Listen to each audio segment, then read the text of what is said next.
ഇതെന്താണ് കിങ്ങോ? ഇതാണ് ബിരിയാണി ഇഷ്ടപ്പെടുന്നവർക്ക് കഴിക്കാൻ പറ്റിയ ഉപ്മാവ്, മസാല ഉപ്മാവ്. മസാല ഉപ്മാവ്.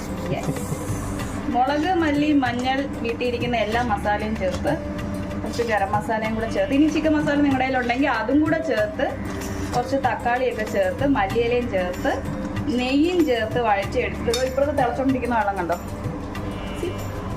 ഇത് നന്നായിട്ട് ഫ്രൈ ആയിട്ടൊക്കെ വരുമ്പോഴത്തേക്കും ഈ തിളച്ചോണ്ടിരിക്കുന്ന വെള്ളം എടുത്ത് മോന്തയ്ക്ക് വീഴാത്ത രീതിയിൽ ഇതിനകത്തോട്ട് ഒഴിച്ചു കൊടുക്കുക. ഇത് ഇളക്കി അടച്ച് വെച്ച് സിമ്മിൽ ഒരു 5 മിനിറ്റ് വെച്ചിരുന്നാൽ ബിരിയാണി ഉപ്മാ, നല്ല സ്വാദിഷ്ടമായ ബിരിയാണി ഉപ്മാവ് റെഡിയാവും.